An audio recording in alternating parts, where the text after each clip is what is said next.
and we can always crop out whatever we need to crop out, you know. Sure. Yeah, it's crazy here in the Carolinas because I added four more RVs today. That puts me at about 64 units. Um, and the majority's here in Myrtle Beach, but my location right outside of Fort Bragg, or what is now Fort Liberty, is growing like crazy. And so and I'm telling all my consigners up front, like my Myrtle Beach location is full. I've got an 11-acre storage lot full of RVs. Like, I can't put any more there, you know. Um, Yeah. but I don't have a partner in North Carolina to do the inspection. So unfortunately, right now, the trailers will have to come to South Carolina, go through an inspection, and then they get transported back to North Carolina. But yeah, I mean, gosh, what a wild ride in only 4 years to have 60, some ish trailers. Yeah, Congrats. that's incredible. Yeah, congrats. I mean, you're growing. I mean, is the demand that strong for those trailers? Are those trailers like booked up the whole time, or? So, sort of. I think that what I'm starting to see, or what this industry is going to start to see, as far as like RV rental company owners like myself, is we're going to start to see the market kind of shift away from such high utilization and go to more so people that are just looking to make money on their RV. Whether or not they are is a completely different subject. But I think what's happening is people are now finding out that they're upside down in their RV and they're just looking for some way out of it.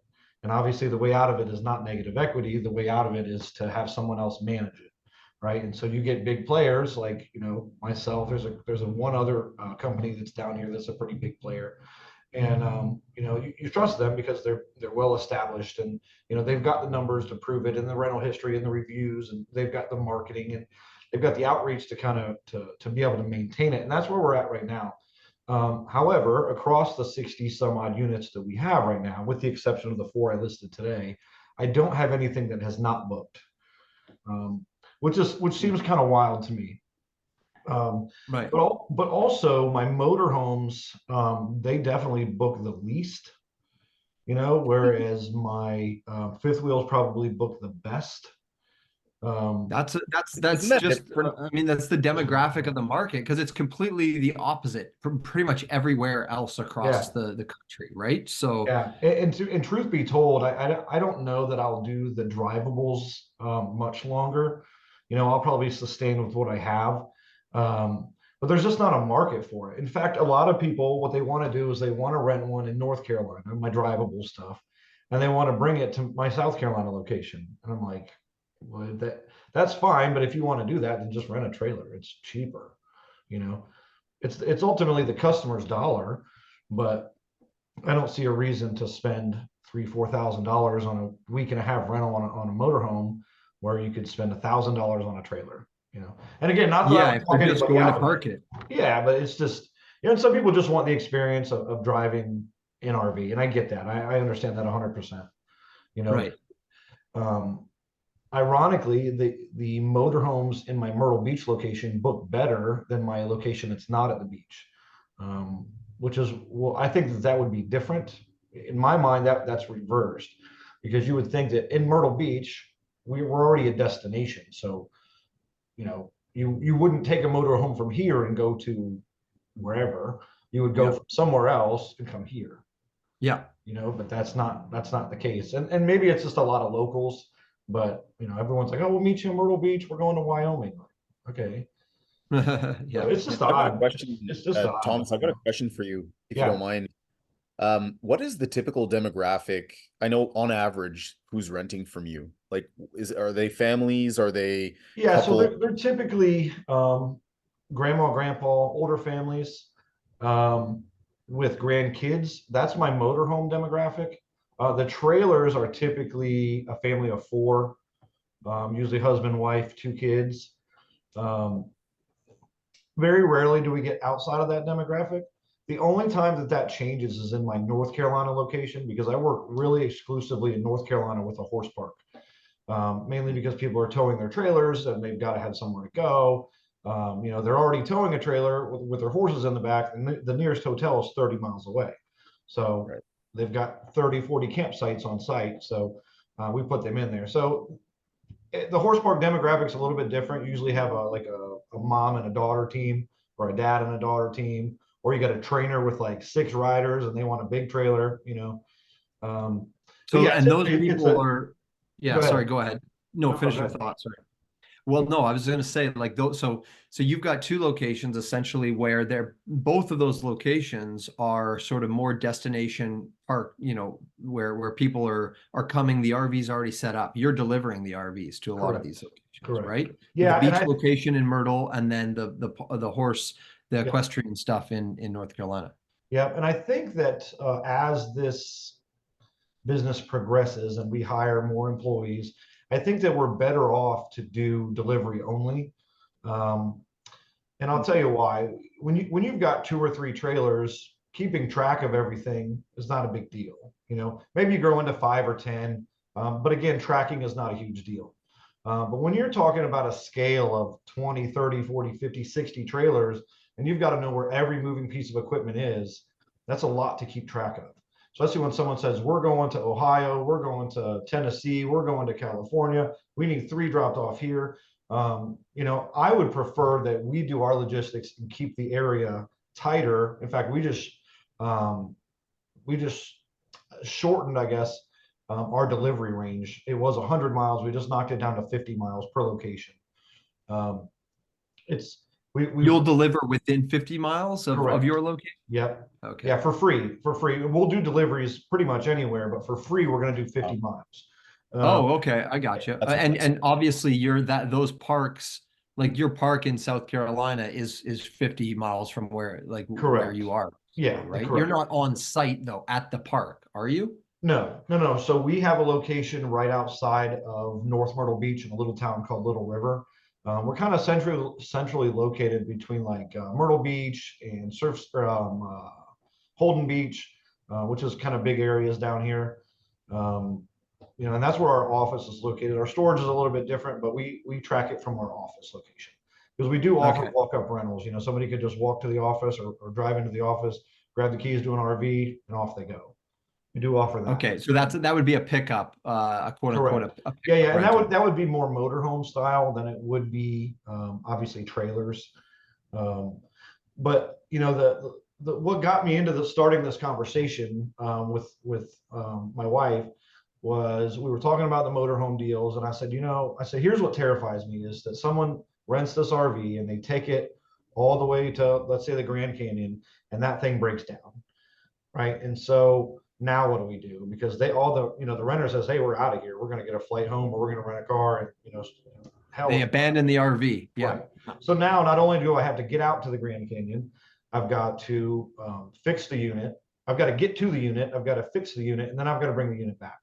And hope to God that the RV didn't get towed, or it's actually wherever the renter left it.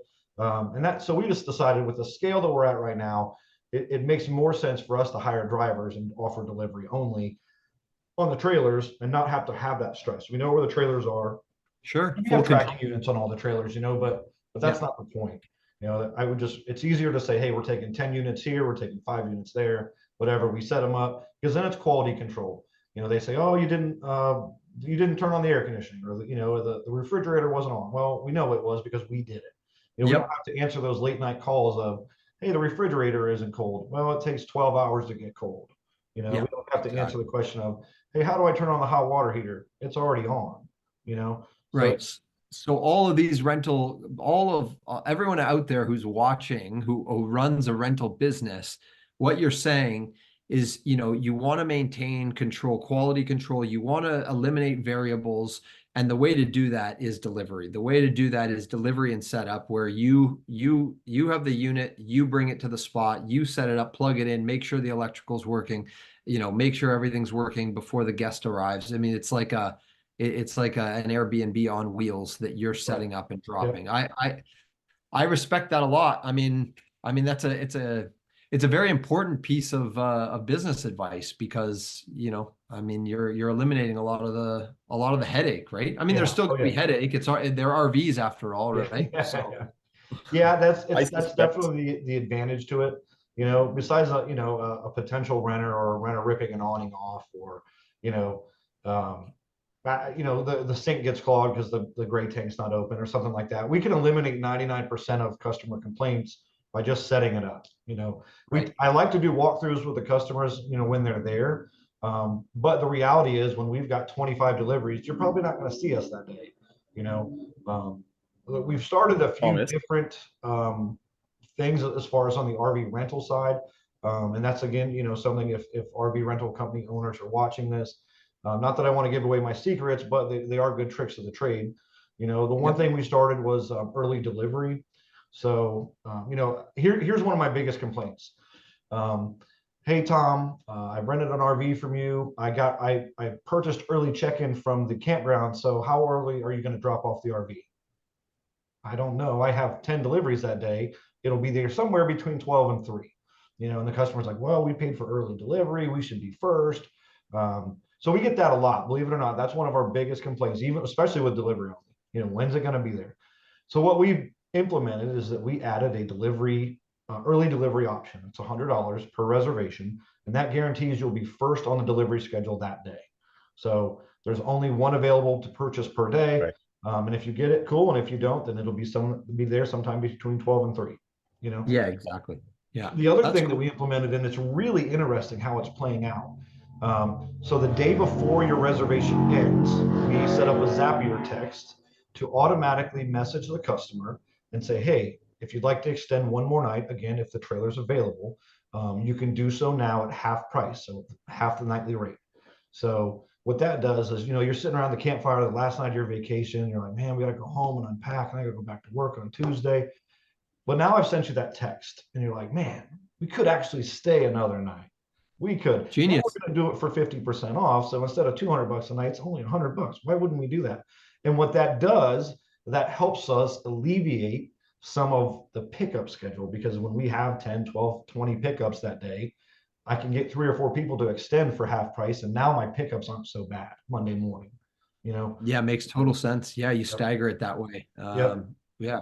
Yeah. So I love it. This is becoming a masterclass on RV management. Truly, I don't want to truly. give away too many secrets. It is. I mean, when you run an operation that big in multiple locations, I mean, Mike and I provide the RVs to business owners all across the country, and it's nice to be able to have. I have conversations with owners in Utah. Like, I was talking to one of my managers in Utah, and she was kind of saying, should I do delivery? Should I not? And so, these conversations are, yeah, they're insightful. So yeah, that's great. And it's interesting, because when you first reached out to me and said, hey, I can help you find units, my initial thought was, okay, I'm going to sign up for your newsletter, and I'm never going to hear from this guy, and I'm just going to get spam emails. But then, like 2 days later, you were like, hey, you want this RV? And I was like, Yeah. Yes, I do. Yeah, I had one pretty quickly for you. Yeah. And then, like a week later, I mean, it was here. It was ready to go. So yeah. I was like, all right, maybe that's the one, but I mean, everything that you've sent over us thus far has been great. Yeah, excellent. I'm happy to hear that. It's definitely, once I know your business, once I know what the manager is looking for, what kind of fits your business model, etc. I can kind of do the screening on my end, and that takes away from a little bit of the hassle of you having to go back and forth with the owner. I mean, there's always going to be back and forth, but Sure. If I see a nice fifth wheel with a bunkhouse, like in North Florida, who has told me they don't mind driving it up, to South Carolina, then, it's coming right to you. Right. So yeah, it's worked out really well, and honestly, to have someone have a partnership like that is crucial, because, as much as we want to grow and expand the business, I guess it's just a world nowadays, but again, you can't find anybody to work, so not only are we buried in admin, and I've got GoPros sitting here trying to build content, and I've also got paperwork. Respect, man. There's so much I respect to it. it. Look at I'm like, I'm with you here, there's so much to it, and then it's like, then Joel messages you, and you're like, hey man, have you heard anything? And you're like, oh my God, 4 days ago, and you're like, oh, I forgot all about it. So, but honestly, it's nice because I don't have to worry about the quality of the RV. You guys thus far has found me nothing but great units, and 5 years or honestly, newer is our standard, right? So and ideally we get pictures from the owner. I have a discovery call with them. I'm asking is there warranty still on this thing? I mean, most of the time there is, right? 5 years, you're going to still have full warranty. right. I'm at a point now where I can tell based on the conversation how clean will this RV be, Yeah, right? Like how well has this been kept? So yeah, I mean, in a perfect world, every RV that we place, for like every RV that RV Management USA brings to our partners, is going to be a like a pristine, ready to go turnkey unit, right? right. But Yeah, and we've had that's situations where that crucial. wasn't the case. What's That's that? that's that's the number one, probably most important thing of this RV rental thing. Because when you pull in a consignment unit, I couldn't tell you how many units I've taken in that are filthy, and it takes us a week to get it cleaned up, a week, a couple days to get it washed, and it's got to go through an inspection, and then you're like, okay, well now it needs all this work, and the consigner doesn't want to do it, so now we've wasted all this time, and Yeah, we've got nothing to show for it. So yeah, it's super important that when these things get delivered, that they're clean and ready to go. You know, they're going to go through an inspection anyway, and that's part of our process. And realistically, that the whole reason behind that is just to eliminate finger pointing, right? So you bring your RV to me, and in 6 months, I call you and I say, "Hey, Joel, you got a soft spot in the floor," and you're like, "Dude, I've never had a soft spot in the floor," right? Because now who are we pointing fingers at? I'm pointing fingers at you. You're pointing fingers at me. Who's right? yeah, Who's wrong? I don't. I never got on the roof to check it. Should I yeah. have? Probably. So now with us implementing this 50-point inspection before the RV rental, process starts, we eliminate all that. You know, Yeah. and it's honestly worked out really well because we've caught some deficiencies that even the owner didn't know about. Sure, Um, sure. and I'll tell you that they find some stuff that I'm like that. Even I think it's ridiculous, but and I've had arguments both ways. They're like screw missing in the bottom right shelf. I'm like, how did you guys find that? I would never look for Right, that. right, right. I'm like, Yeah, how does that affect it? They're like, it doesn't, but you just put a screw in it. I'm like, okay, well, for $13, put a screw in it. But at the same time, I've had air conditioners come in and they don't work, and the owner says, well, it does work. I'm like, I'm telling you, it hmm doesn't. It needs to be replaced. I've got one right now. I've got a perfect example of a unit that needs tires. And it's not the owner's fault, but he said, I just put tires on it. I said, okay. So I went and I pulled the date codes on the tires, and he did have new tires installed on it, but they're old They tires. put they put old new tires on. Correct. Yeah, yeah, I can't exactly. insure it with 7-year-old tires on it. Brutal. Yeah, and you they do won't allow all it. the inspections. What's the cost on the inspection, if you don't mind So I asking? don't mind. It depends. If it's going through me, it's $180 right now. Uh-huh. That's very Um, reasonable. it's super reasonable. The nationwide rate right now is about $350. From Uh, like Blue Compass or yes, something like that. so we use Blue Compass, and it will swell all the way up to about $500. Right. But we Right, get it because done. no owner wants to be, the last thing an owner wants is for them to be, have their unit brought to management and then been slapped with the bill, right? Every Right. every RV owner always slapped with the bill. That's what Yep. owning an RV is. It's Oh like you're yeah. getting slapped with bills, right? Oh yeah. So so you can kind of appreciate that the inspection needs to be done though, and then you can, where I have discovery calls with potential clients, I would say, it's good that we do this. There is going to be a fee for it, but again, there's going to be no finger pointing once it's done, and Right. it's just going to save everybody. Well, yeah, that's right. And it's a lot of stuff up front, because we charge $65 a month for storage. We allow that to be paid monthly or quarterly, whatever is easier for the owner. We're fine with either one. And then the inspection's done up front. That's $180, And so immediately the consignor's in it a little over $300, and they're like, well, that's a lot of upfront money. And you think it is really until you get into this RV rental gig, and all of a sudden your first booking is $1,500. You're like, man, that was $300 well spent. Can I Oh yeah, ask some questions on that front? Like yeah, from the owner's side, right? yeah, shoot. They're obviously in a position where they own this depreciating asset. Interest rates are high, so if they got it anytime recently, then it's even more expensive. They're looking for ways usually to monetize this asset to generate a yield on it. So they turn to RV consignment. Yep. What can you speak to what a typical owner, pick any kind of trailer or, RV, and give an example of what they can earn in a given year? Yeah. So I'm going to give you a real answer, and then I'm going to give you the politician answer first, and then I'll give you a real answer. Um, the politician's answer, realistically, is that you're gonna cover the payment, right? Because Yep. that's pretty average. You're with Yeah. one unit, you're not going to make a lot of money. You're going to cover the payment. You don't really have to worry about where that money's going to come from. It's just going to be there, right? Uh, Which, by the way, on net is great because right, it's either you're choosing between covering your payments to be neutral, or you're in the hole, and right. you're always in the hole no matter what if you don't do Right, anything. that's right. That's absolutely right. So yes, I mean it's that's typically my answer is you'll cover your payment, you might make a few bucks, um, but realistically you're probably going to break even with one unit. However, um, I've had some fifth wheels, like last year, one of my consigners made over $30,000. So Wow. Wow. So the unit itself would have grossed 60, yeah, at 60, least, because if they're yeah, it right, was 60 on the nightly rate alone, which is that's absurd. unbelievable. Yeah, What unit, Tom? What unit was that? that's a And why? 45-foot Saber fifth wheel. It's two I'm bedroom, two writing this bath. down. Yeah, that thing is an absolute monster, and it's So a the 22. triaxle Saber, triple It's a axle. dual axle Saber. Okay. Okay. Very Yeah, good. it's an absolute monster, and to be honest, it still rents like crazy this year. I've got about half of that already, and we're going into May tomorrow. The It's owner must be wild. happy. Oh yeah. He's in fact, we've had conversations where he wants to buy another one because he's in the Of money. He's in course. the green now, you know.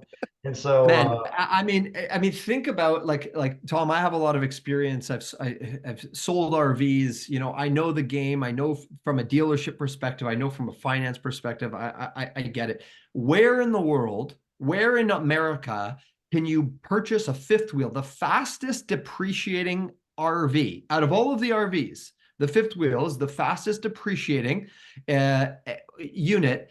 Where can you purchase something like that? It's also the most underutilized, I actually would say as well, in terms of just people not having the means to pull. Anyway, all that to say, where can you buy a fifth wheel and actually come out on top on your fifth wheel? Like very nowhere. rarely, I've very never rarely. seen it, Nope. right? Except for you're just, Yeah.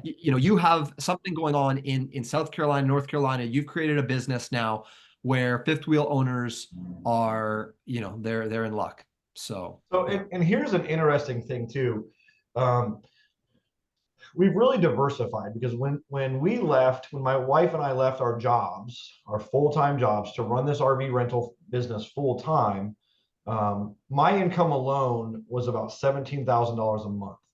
And so we were like, okay, we've really got to know what we're doing before we just say, screw these jobs and we just leave, you know? And so we really had to diversify our company because beach rentals aren't going to cut it. It's just not. There's money in it, but you've also got to pay drivers, cleaning crews. I've got people here. I'm at my office right now doing linens, prepping the campers for tomorrow, A making lot sure of the overhead. bookcase's full. Yeah. They've got to be clean. There's a lot to it. Um, so we started working with a few companies, and I want to tell you one of the companies' name is Sage. I'm probably butchering that, but what that did was that company deals with domestic violence cases. So what happens is if you get involved in domestic suit, whatever, in Myrtle Beach, they're going to put you in a hotel, right?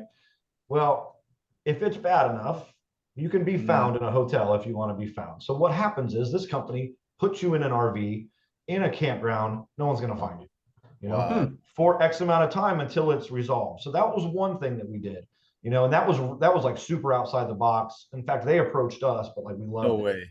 Yeah, we Well, loved it. you've now given me an entire different vertical to pursue with my managers across, in California, in Yeah, Texas, right? yeah. So Well, and of course, I'm sure that other RV rental companies do disaster relief.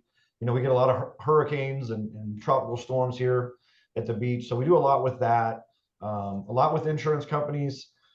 And believe it or not, you can call insurance companies and say, "Hey, I own an RV rental group, and I want to be one of your preferred vendors."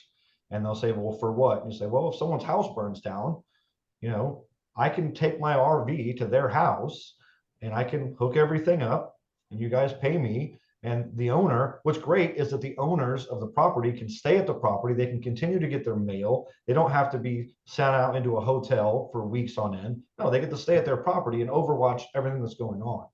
Believe Yeah. it or not, a lot Can of I insurance ask, companies will take that and work with you.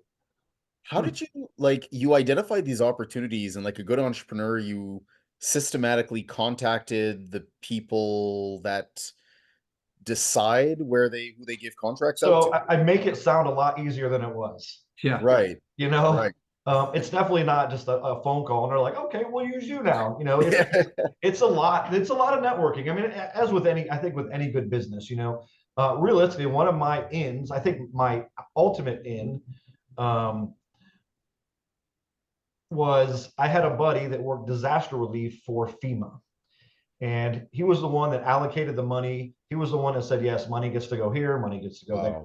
Wow. The Ironically, I better met him in the car business when I worked on cars, and I worked on his car, and we just got to BS in one day, and so it just evolved. And I wasn't trying to get anything out of him. We had just networked, and I called him one day, and I was like, "Hey, what do you think about this proposition? If I could do this." And he was like, "Oh, dude, I know I got the guy for your region. Let me get a hold of it." And so he put me onto this guy, and we started talking back and forth. And he was like, "You need to talk to this person because they do this." And then that evolved into domestic violence stuff, and that evolved into XYZ. Uh, beautiful. it's unreal, but it all started from working on some guy's car when I was in automotive, and he was just the guy I needed to know. right. Yeah, no, that's great. Mike runs an incubator with a ton of tech companies, and we have these socials, and it's always interesting where one conversation can lead, but Yeah, yeah, no, those are very interesting insights for sure. yeah, Do yeah. you So have plans? it's not all beach rentals. It's gotta you've got to well, we have to diversify because in the winter no one's coming to the beach. Right, exactly. So Yeah, from exactly. October to spring break, we've got to survive. Do you have Well, plans to expand, Tom, like to the West Coast or anything like Right that? now, I don't. But realistically, I think that we will. I don't have an extra exit strategy. I mean, we're just trying to scale it right now. But we're quickly outgrowing the area. We have plenty of RVs, and realistically, everybody that lives down here in Myrtle Beach rents their RV. You'd be stupid not to. You know, the difference is that because we're licensed and permitted, we can go into any campground at any time, set up an RV, tear down an RV, go answer a service call, whatever we need to do. That's the difference. In Mhm. order, and again, that's all networking and having the right, um, I don't know, permissions in place, I guess. Yeah, But again, it's more than walking in and saying, "Hey, here's my credentials. I'm going to come in here and deliver RVs." And that's something that I learned in the car business. It's a lot more like go in, handshake, get to know that person. Hey, let's go out to dinner. It's actually about really networking and getting to know people in the local area rather than just saying, "Here's my documents. I'm going to go take that trailer over there." Because realistically, if someone calls a campground and they say, "Hey, we're looking to come, but we don't have a trailer," I want them to mention my company. I don't want them to say, "Well, you can get on RV Share and look up, yeah, there's a bunch of people in the area that rent their RVs." No, I want you to call me. yeah. So we do a lot of that. And we do a referral program too, which is nice for the campgrounds to kind of give back to them a little bit. So a lot of times, if they refer us, we'll give a kickback to the campground, which they can do what they want with. In a perfect world, they donate it back to the community, but they do what they will with it. That's I have great. a Yeah. question for both of you, if you don't mind, Joel, because I think it's interesting to anyone listening to this from both perspectives, from the owners and the managers. But given the current economic situation, it's looking a little dire. People are having more and more trouble paying bills. They're holding on to assets that are depreciating and so on and so forth, like I mentioned. Where do you see the future of this industry evolving? right? Your business is growing. Is that indicative of like a general trend towards more people who are sitting on RVs renting, or is the demand also going to go down from the people renting those actual RVs from you guys? That's an interesting question, and I've had a million conversations, and I think to be fair, that conversation could go either direction. Mhm. But here's what we're seeing. If I lived in any other state other than the beach, I would say that we're going to trend down. However, some of our campgrounds here have over 3,000 campsites. Multiple campgrounds have over 3,000 campsites, and they're not going anywhere. I think that prices may fluctuate, but I don't think that the industry is going to go anywhere. What I expect to see is people selling off their trailers, taking a loss on them, what have you, and actually renting them because they're no longer paying for the upkeep, the maintenance, the storage. And they can just call me or call an RV rental company and say, hey, for $1,000 a year, we can rent an RV for the weekend and continue our family vacation. That's where I see it going on our end. Okay. Yeah, I probably tend to agree. I mean, I can't. I know this from a sales perspective as well. Like, definitely you're going to see a pinch. Like they're a little alarmed by the higher interest rates. I mean, not everyone, do people have the same disposable income as they had like during COVID or whatever?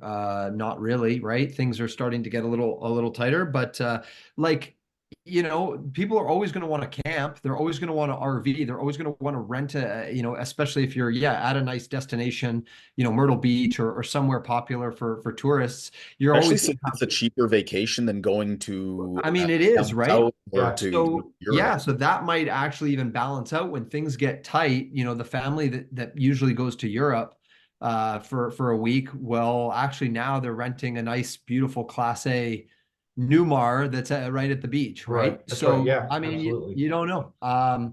I'd say I'm optimistic. I know for our company, RV Management USA, I think the timing couldn't be more perfect in terms of having a nationwide service that helps owners cash flow on their RV and make the payments like you were talking about, because yeah, these things are expensive. They're depreciating, and owners are now in a bit of a jam, right? So Yeah. the And minute and you the Wow. drive your stat, RV off the lot, you're the underwater.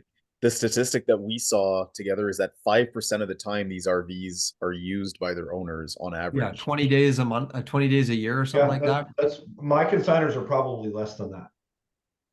Exactly. And So it's a so no-brainer. yeah, Yeah, well, the yeah, conversations, like our screening question to owners is how often do you plan on using your RV, right? That's an important question to ask. sure. And if the answer is recently, the answer has been, I'm not going to use my RV this Right. year, right?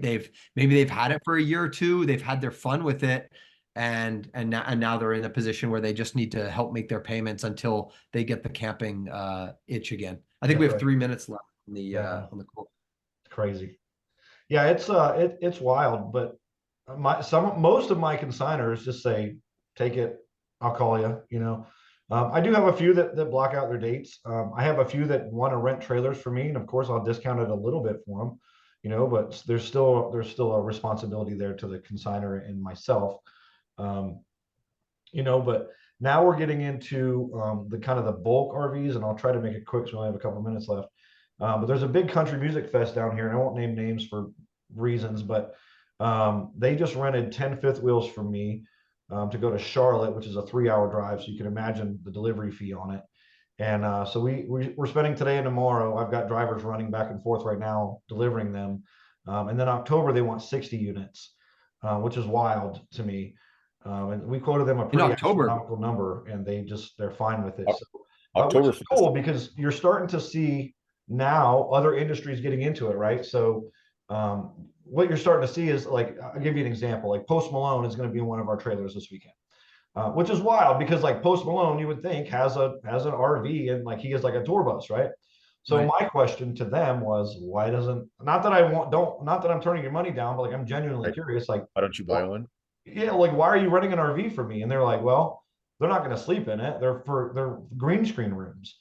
There's no dressing rooms here, so we're going to use your trailer as a green screen room so they can do all their talking and acting for all the cut scenes of the concert, and they're going to do it Right. in your trailers. See, what you Cool. just said is so fascinating because it just goes to show how untapped all the use cases for RVs are, truly. You Yeah, mentioned equestrian. My girlfriend and I own a horse, and when I go to horse shows and watch her compete, full of RVs everywhere. yeah, And it's very clear that that's one very big vertical, but I bet you there's dozens of them, just like the one you just mentioned, green screens. What about mobile podcast studios, yeah, right? What absolutely, about you absolutely. name it? I've seen it. I've seen people use them for blood donation. They put them in their recliners, put an RV, and they watch TV. Right. I've seen it all. It's crazy. I don't think I've seen it all. Hopefully, I haven't seen it all. Yeah, exactly. Yeah. But cool. Looks like our time's about up, so I don't want to get cut off. But yeah, this is a good conversation, y'all, and hopefully we can meet up again and just talk some more. We Yeah, should I enjoyed it, Tom. Yeah, it was great, man. I'm down to do this again anytime, actually. Yeah. So Cool. keep All up the right, good y'all. work. Well, have a good night, Mike. It was nice meeting you. Nice to meet you too. All right, See you, y'all. Tom. yeah, Have a great night. we'll be in touch. Okay. Take care. See ya.